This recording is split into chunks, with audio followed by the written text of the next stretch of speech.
So a little background, Erica really covered most of it, but I did found the American Solar Grazing Association, which meant that we did produce a lot of educational material and opportunities to help both the solar community, the agricultural community, and everyone in between, the research and academic community. We produced materials and we helped work on the beginning of what is now clear is needed, like standards for this emerging solar grazing industry. I did learn a lot on the solar arrays that I was able to graze.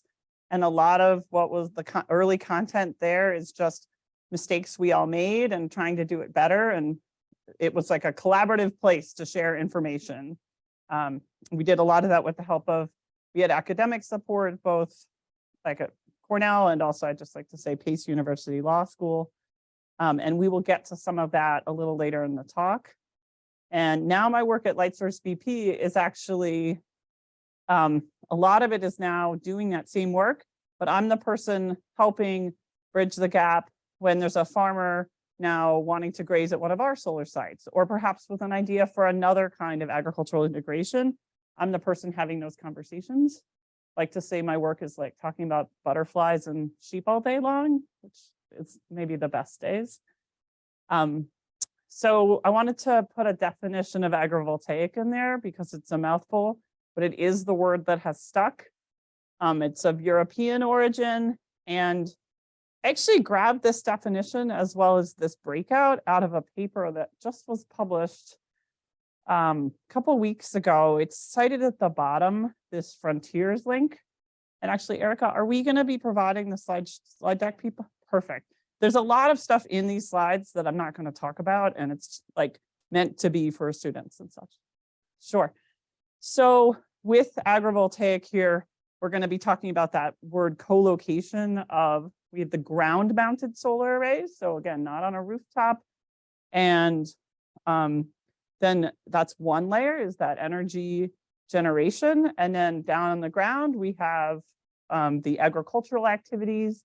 We also have to have other land use and are asking things of that land. Maybe it's habitat creation, or maybe it's something to generate, clean water.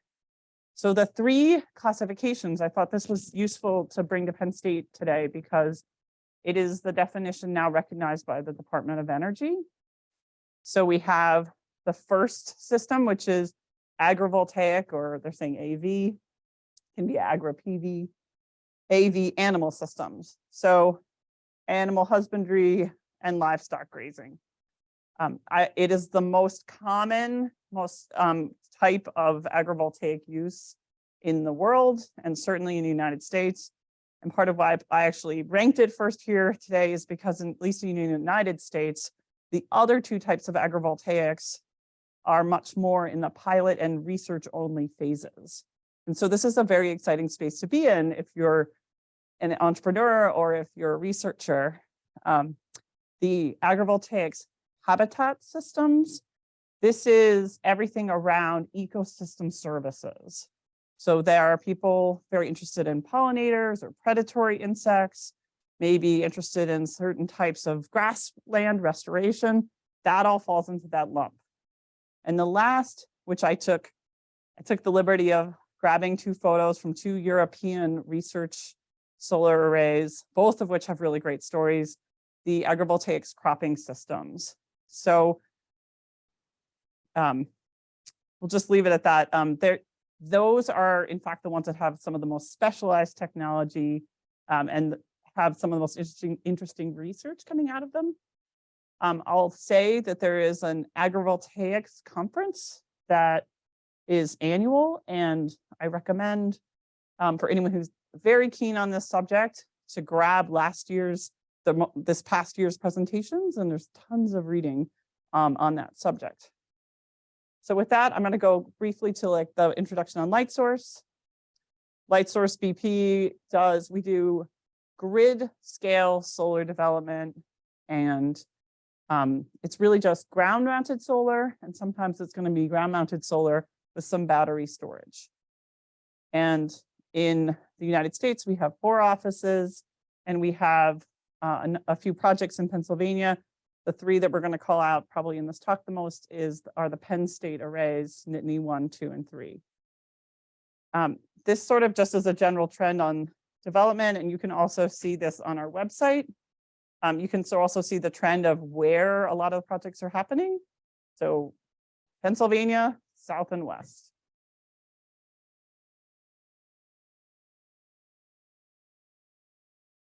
These are fairly recent figures, so it gives you a sense of most of the solar is under construction or not yet built.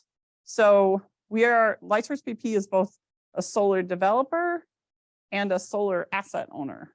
So one thing that's key to understand when you're talking to other people in the solar industry is to understand that not all the firms have the same business model. And Lightsource BP has the model of we're going to do all the permitting and planning for the projects. Then we're actually going to have a construction department that oversees the EPCs, the actual firms that construct the projects. And then we have an asset services department that actually oversees their operations. And in some cases, different businesses have there might be 3 different businesses there. And also, just to be clear, we're a 50-50 joint venture with BP. We're not owned by BP, it's just 50-50. We do some project development and own some BP projects, and operate some BP projects. Anyone? Quick, we're going to keep going. Questions? Okay. Oh, and then quickly, you can see the PPAs are listed on there. So where is the power going? Who's buying the power? That's listed on there. Interestingly, and I don't know if we'll have time to get this, but the Bellflower project is a project that Lightsource BP is doing a project with. It's funded by the Solar Energy Technology Office, and it's with University of Illinois Chicago and with Argonne National Labs. It's called the PHASE project. It's a pollinator habitat assessment at grid scale solar project. It's a multi-year project. We are participating in that, and it's a pretty neat project to help understand the process by which pollinator habitat can be established and how successful it can be. Yeah. Yep. No, really good question. Those are and this. Oh, yes, of course. This gentleman asked, do the cottontail projects that are on the slide include the Penn State arrays? And the answer is those are under development. So they are not part of the Penn State arrays. That's also why the Elk Hill projects on there are called out, that I believe are also not part of the Penn State arrays. Yeah, good question. This is mostly the students, but it's just a generation of why are we doing solar and a couple basics around solar. I would just note, I was at a solar site today, and one of the things I noticed is that most people haven't actually been to a solar array. And that one thing that is a really neat thing to do is to actually take the time, if you're given the opportunity, to take a walk and take a tour around them, because I think it's probably the best thing you can do to understand them. The thing about solar, I would also say is, yeah, there's a lot of planning and a lot of permitting that goes into them. So just know that this is something that this is very carefully done, and that there is a process to it, and it can take several years to build an array. And that is very normal. It can also, another thing I like to tell people is when you're building solar arrays, if you are communicating with a solar company, just know that it is a process by which there's a lot of things that change because there's so much planning and permitting that happens. So many wildlife assessments are happening, or maybe you're looking at a wetland study, or maybe your module supply changes. All of those things inform how a layout might change. So just know that that is a really normal part of the process. I threw in, again, some links here, but the Energy Information Administration, the EIA, is a place I like to go to for information. And this is the biggest, fastest growing energy sector in the United States, and I think on the planet, as it says. So there are good statistics on how fast it's growing and why it's growing. It has a lot to do with costs have come down. And I think the ability to figure out how to do it has increased. And so just know that this is an industry to watch and get, if you want industry information, know that the SEIA, Solar Energy Industry Association has really good, up-to-date, state-by-state information on what's happening with solar. So just know, like, there are places to go, there are resources on solar, and increasingly that will be true. Responsible solar. If you've had other Lightsource talks, you might know this. There's 3 pillars of responsible solar, and we are building this out. One is the environmental stewardship side. The second is the social responsibility side. And the third is the climate action side.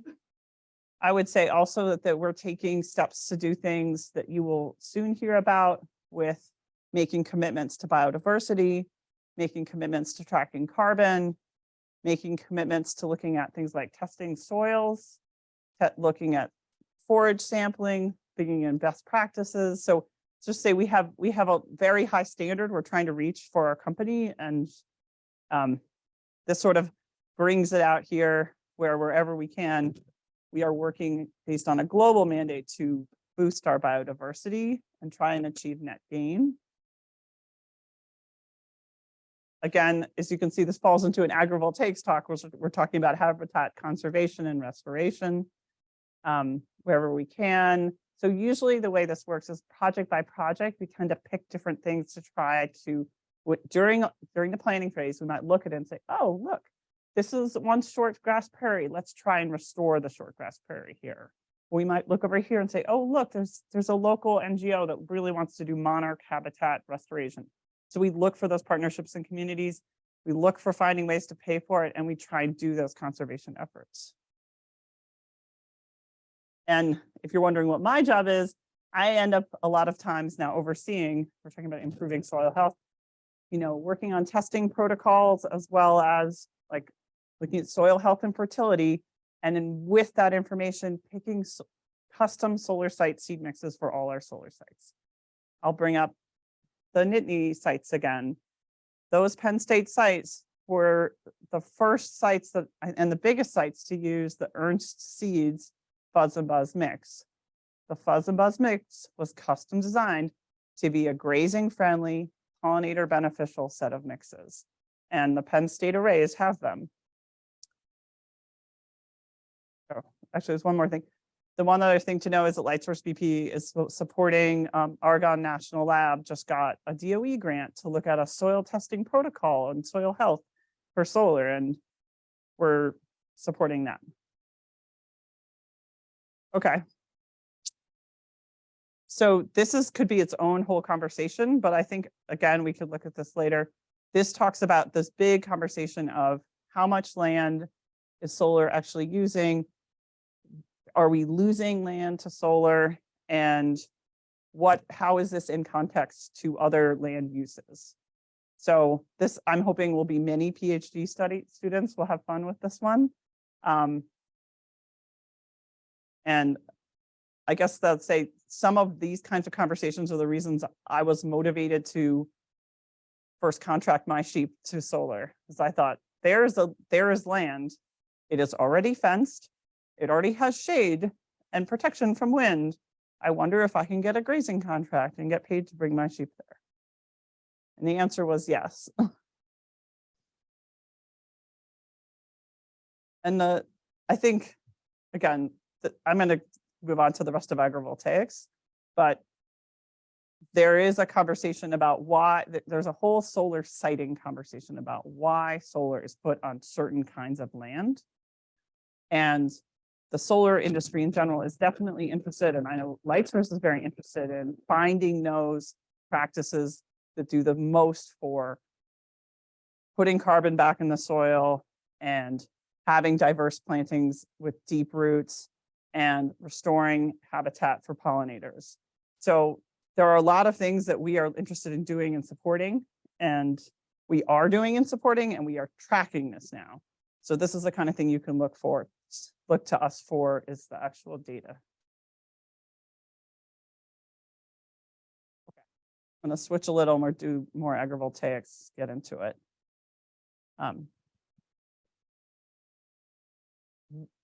Actually, I like this sheep picture right in the middle because it shows you the sheep can walk right under the panels, and the sheep have plenty to eat. Obviously, in the picture, it kind of looks delicious. So what you see, and they're using the word multi-use solar. Each one of these co-locations, as you realize how efficient it is if you're producing that energy, that clean energy, and then the next layer is you're providing that grazing, you're providing that contract to a farmer for the grazing, and then you're looking at the layer of the plants and the forage and how you can have an impact there, and then you're looking down to the soils, looking at how many layers it is, and we decided as a company to go with multi-use solar. Yeah, nectar resources, I'll get to that. So I'm going to go right into honey.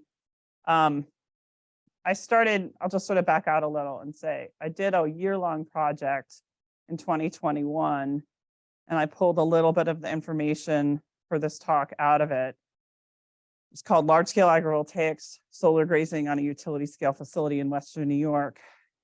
And part of what happened during that project, and that was a project where we interviewed beekeepers, and we looked at how this was habitat creation and potentially the creation of an area that was a good set-aside land that was ideal for beekeepers as well.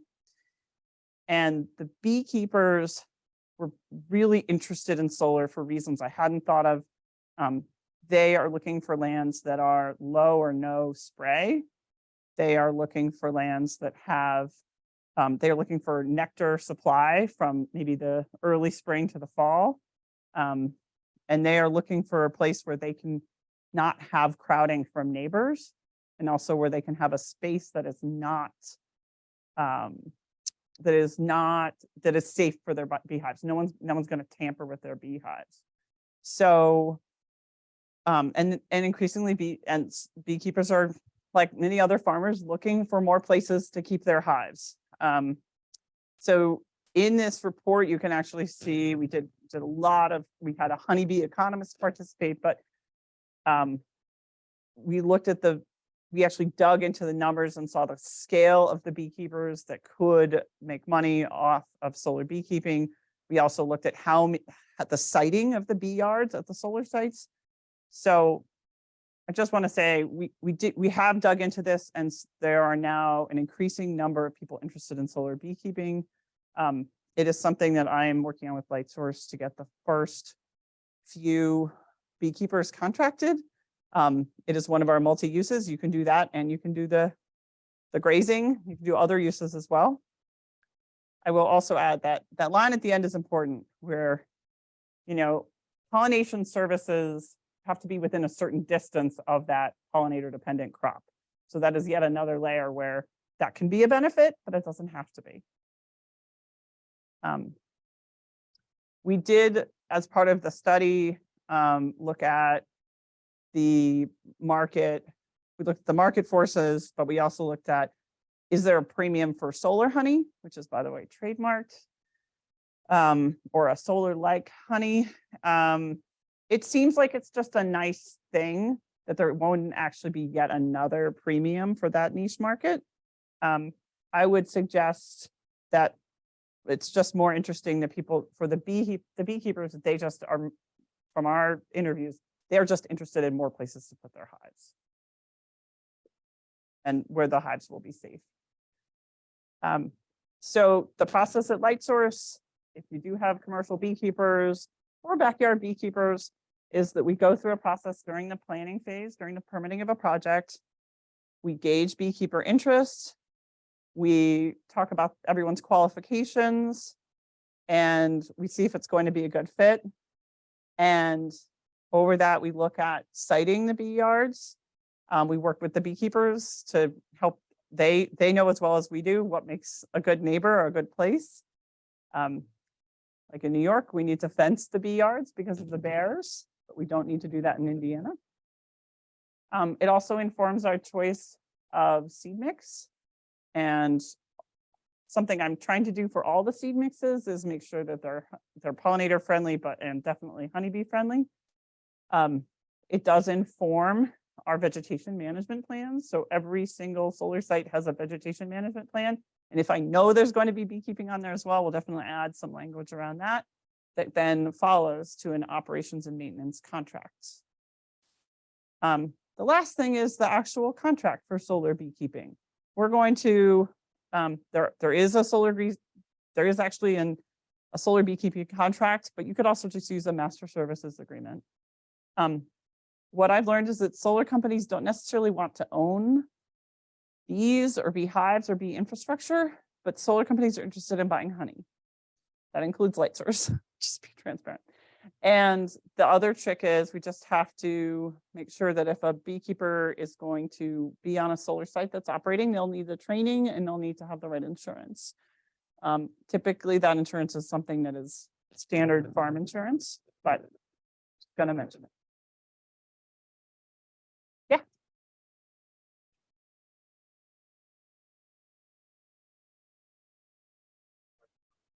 Yep.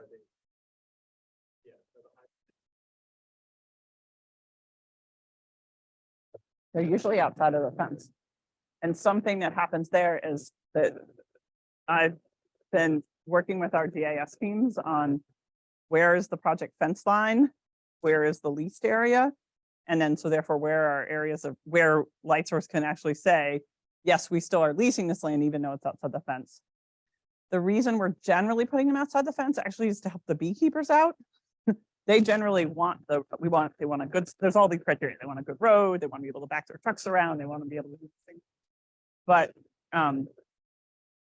if we can get them that without having to also be inside the fence, it tends to be a little smoother. I wouldn't say no, though. If there's a good spot inside the fence, we'll consider it. And there's a neat thing I'll tell you we learned the other day from a site visit in Texas. You're always learning, is there are swarm boxes. So commercial beekeepers can have a little swarm box for, when the hives split, you can keep a little swarm box up nearby. And that's something where, because I'm turning around and talking to the operations and maintenance staff and going, hi, folks. Yes, we're going to bring in like 10,000 bees to your solar site. Everyone fine with this? So I'm looking for ways to like say, oh, don't worry, when the bees take flight, they won't go far. They won't nest on the solar infrastructure. Yeah, near. That's why you have to, this is like the siting, and then you want to think about the neighbors in the neighborhood. Sure. Okay, so we're going to switch to solar grazing. Everyone thinks it is my favorite topic, so let's try to actually get to the other subjects. So I'll do a high level on different aspects of solar grazing. And I picked the definition of using the livestock as a tool to manage vegetation and improve soil health and function at solar arrays. And this is at the Nittany One solar site. One reason I included this picture is because you can see the temporary energized fencing in the foreground, and that is a key part to the management of the livestock at a solar array. One thing to note, I had picked those sheep out in that picture, and then this is another picture. This picture is from a solar grazer in California who is part of who's on the board of the California wool growers and is very much part of the wool industry. Something to just note that this is an opportunity for the sheep industry, which I'll talk about some more soon, but that solar wool is absolutely an area of opportunity.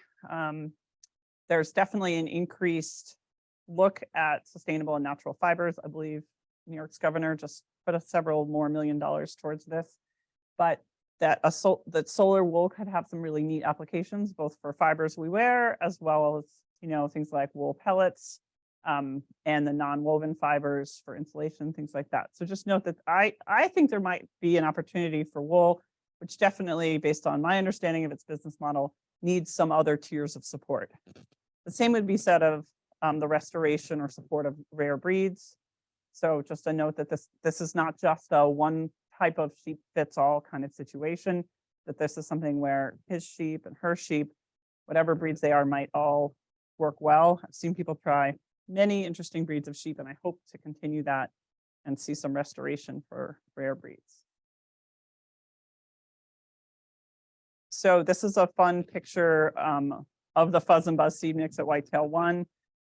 We are We are seeding, so at Lightsource BP, we are pre-construction seeding. So before the start of construction, we are working to pre-construction seed where possible at many of our solar sites. And although this was not pre-construction seeded, it actually looks great. We are also working to work with local and regional partners in informing that seed mix. This is a really big opportunity to increase the site's biodiversity and improve soils. A thing to note is that improving, like to come up with a standard around forage quality and type is something that I think we're interested in learning. You know, is there going to be an industry standard here? I, to this date, have been using the USDA pasture condition score sheet, which is a federal standard, but it's not necessarily something that the solar industry recognizes. So this is back to the study on large scale agrivoltaics where we did the beekeeping. Just note that I thought it was a good summary of sheep production as an industry, which has been in decline. And the consumer demand for land is growing. I just actually met with the American Lamb Board, and they said that now imports of lamb are have topped 70%. So if you're buying lamb, it is probably not from here unless you've met the farmer. So in terms of an opportunity, this is pretty huge. And I'd say the other thing to note is there's a lot of larger forces. I mean, I'm in a school with an agricultural college and ag economics. I don't need to tell you this, but there are a lot of forces at work that are hurting farmers. So like, this is something where people are actually have a chance to improve their viability as well as potentially diversify their income streams. The study, which is worth referencing, is for a utility scale solar site, and it looks at 2 revenue streams, which is how we recommended modeling it. We did work with a sheep economist to build this economic model. And there was both the grazing income, which is different from the revenue from the land sold, which is much more your traditional farm income. The other thing is this study looked at 2 parts of 2 different ways that a grazer could like have the flock or buy in sheep. So we broke it into 2 more thought experiments. So just I'd sort of say that there are budgets within this, and I actually just got the unlocked version of this budget Friday. I know I have to send it later after the talk. So there's an unlocked version of the budget that a farmer or an economist could use to fiddle with to look at solar grazing as income. Okay, this is my shift to what started out as a experiment with half a dozen farmers in upstate New York and Europe and North Carolina turned into something that is hitting the mainstream. A kind of neat thing is that, yeah, the Wall Street Journal actually recognized this, and I thought it was like kind of a big moment for solar grazing. These sheep are at the Impact Solar Array, which is in Lamar County, Texas, near Paris, Texas. There's 1,700 Dorper ewes being grazed by the head of the Texas Dorper Association on a Lightsource BP site. What I wanted to do by showing you this is that how a solar firm generally views grazing livestock at a solar site, which is part of why this particular agrivoltaic practice has been so successful, is that it's a type of vegetation management. We have the manual mowing, which and then we have the grazing, we have the robotic mowing. The robotic mowing is very much emergent, but I expect in the next few years, we're going to hear more about this. I've seen more funding, we're seeing more trials, and I expect that we'll see these autonomous mowers. Back to the grazing, one bit, and there's a couple points at the top, what are the prices, what are the costs?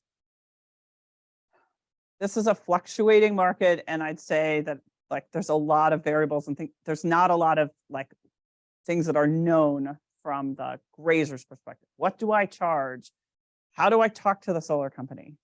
The thing I like to remind people of is the solar grazer, that farmer has to have their budget in line first. That's why I started with the budgets.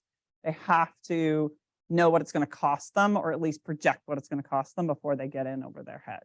So being well organized with their budget for, I'm going to manage vegetation on the solar site over here, that requires quite a bit of planning. So the more planning and organizing the grazer can do, the better off I think it'll go for everyone. I'll get into more planning, but Lightsource BP is going to have a new solar grazing contract that I think will also help all parties plan and implement the grazing. The mowing, I think we're definitely seeing and NREL will have a study out at some point on this, but we're seeing that grazing works well with mowing. The blended approach is actually what's, I'd say, the most popular and successful for utility scale solar. It might be for smaller scale solar as well, but I'd say the data is going to come out for sure that mowing and grazing hybrid is going to be the most successful. On the manual mowing side, there is a risk. There is a serious, I'd say, it can be successful, is the most popular model.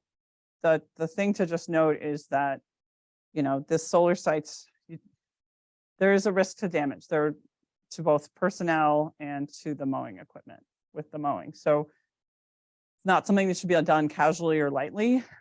And in the Southwest, the risk of fire from mowers malfunctioning or spitting up rocks is a serious concern for the industry. I condensed what was a longer slide deck to just show you a couple performance goals. Again, this is what an industry might be looking for in terms of performance when working with a grazing partner and farmer. And I left number 1 out in detail. Preventing the panel shading. So each solar site is going to be engineered differently with different panels. So finding out what that optimum height is something that should fall on the solar company to work with the grazer and tell you. But just know that preventing that panel shading might mean keeping the vegetation below 8 inches, or it might mean keeping the vegetation below 32 inches.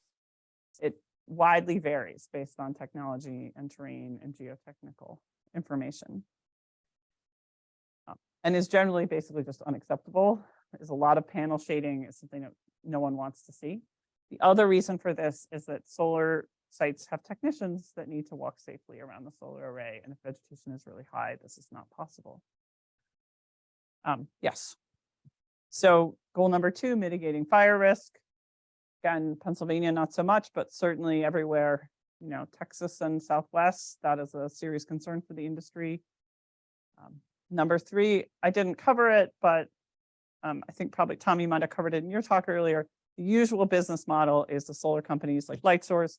We lease the land from landowners in a private transaction. So it is our obligation, typically both in the lease and then outward facing to a county or ordinance, to have a certain vegetation standard. And lastly, the presentation. What does the site look like? We want to be good neighbors.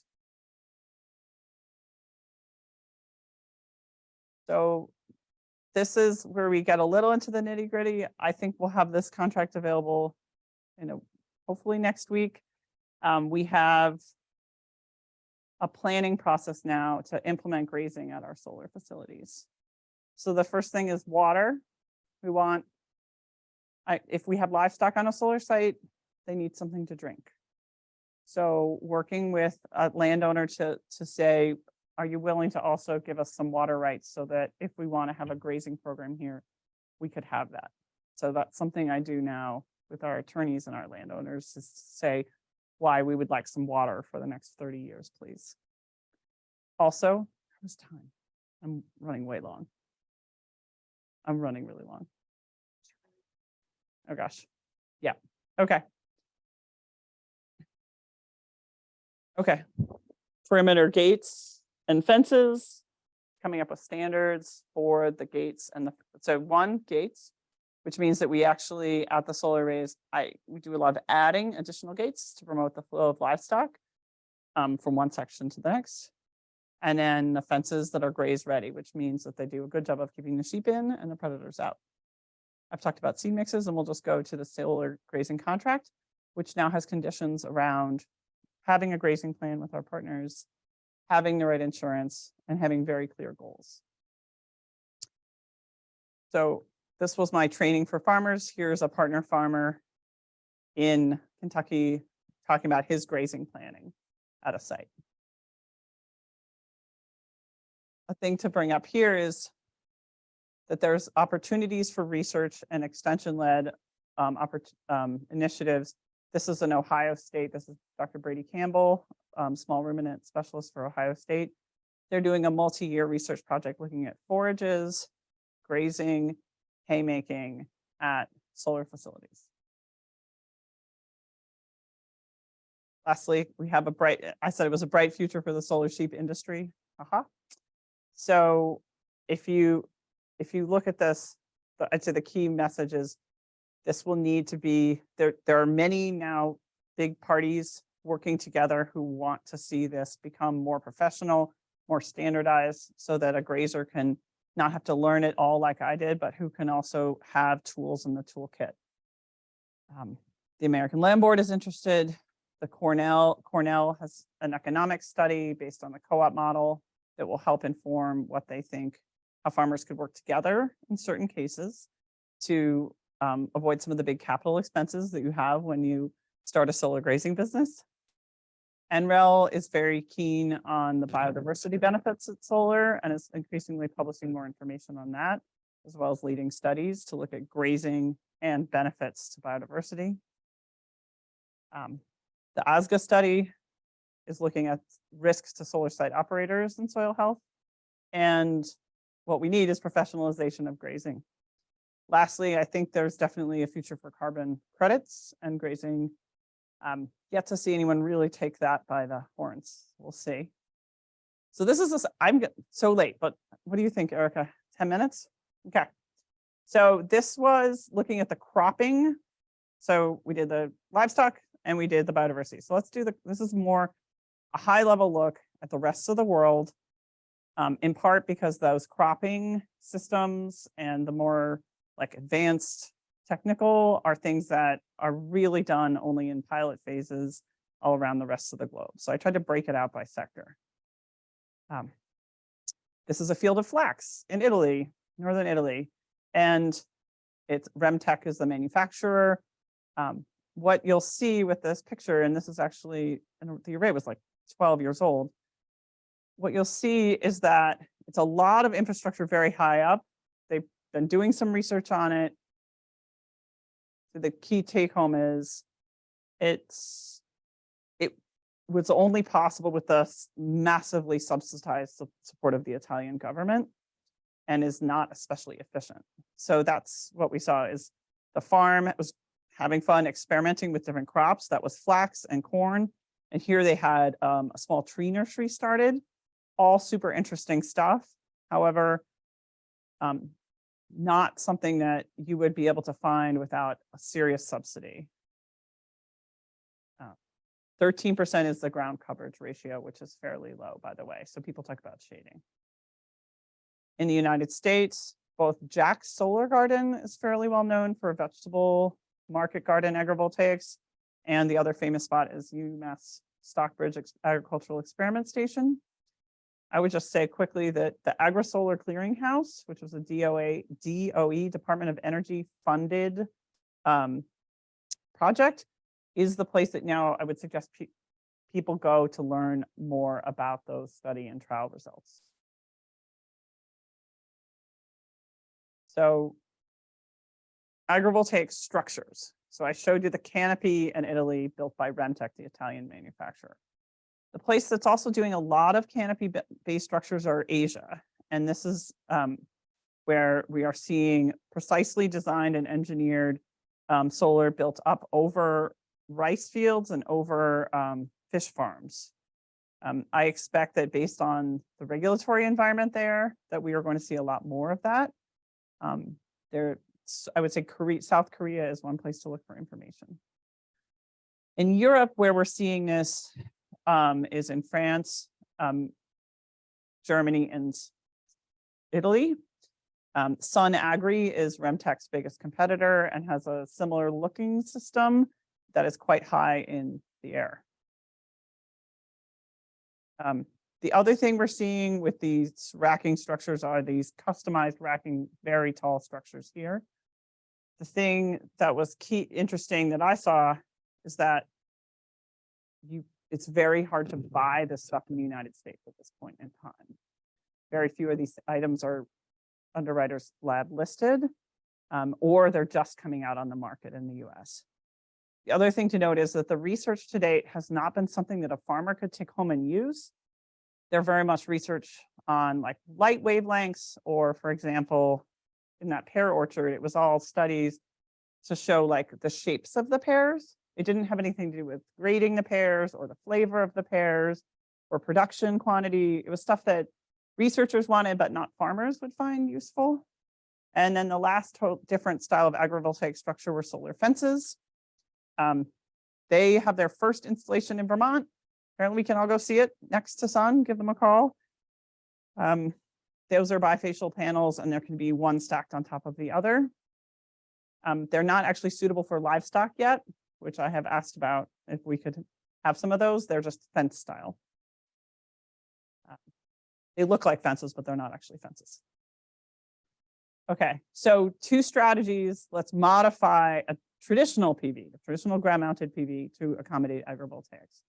One is designing it around the farm. We are seeing this in France in particular, where literally when the solar developer is there, he's going out, that person is going out with their measuring tape and measuring the farm equipment and measuring, like, what kind of animals do you raise? All right, how tall are they? And making this part of the plan for actually constructing the solar project. So again, standard ground mounted solar, but that informs maybe the height of the solar, or might inform how the wires are buried, or might inform the spacing between the different piles. So this is something we're seeing as a condition of permitting in France. In the US, this is only in a research phase. Silicon Ranch, which is a solar company, has a Department of Energy grant to look at cattle at solar. The other strategy is you design it around the existing farm, and the other strategy is you can use lower light density modules. And I named one of the manufacturers, a German firm named Agora, that actually has just more actual glass and smaller actual polysilicon. So they're lower efficiency. Some of them are for sale in the US. And then a different shaped one, I think tube solar, which are long, thin cylinders of solar, which is just a different structure. And as you can imagine, lets more rain through. So there are the different strategies for modules and agrivoltaics. One is you use the regular modules. And the pictures at the top, I think, are both from an array in Kenya. And they just space them out further on the racking to allow for precipitation. The tube solar were long, thin tubes, and they were actually suspended, kind of like tarps. That kind of was interesting. I think there's a ton of potential there in terms of allowing precipitation through and yet allowing for some dappled shade. Again, that's something where I'd love to see the engineering and the testing so that someone could actually trial and build one. And then the last are these Agora modules and similar that are just spaced out with more glass. And the problem being, doesn't let rain fall through. Ooh. So I did a quick who's who in agrivoltaics to give you all a sense of some things I was seeing mostly internationally. I just note that NG is a firm that is actually has a global laboratory based in France where they're studying agrivoltaics. I'd also note that Enel has a number of projects, one in Spain, Totana, where they have a utility scale solar site and they are trialing things like agave production and a number of other different crops, herb production and solar grazing, but at scale. The other parties to just note are the national labs who are interested, primarily Argonne and NREL, in my experience. So I'm sure others will get involved. So I have a strengths and weaknesses. So people like agrivoltaics. generally, when they understand what it is, they're like, this is great. We should do this everywhere. In arid climates, so it starts off with that positive. And in arid climates, we have seen, and University of Arizona definitely gets some credit here. They are the leader in the US for trials of crops in the Southwest.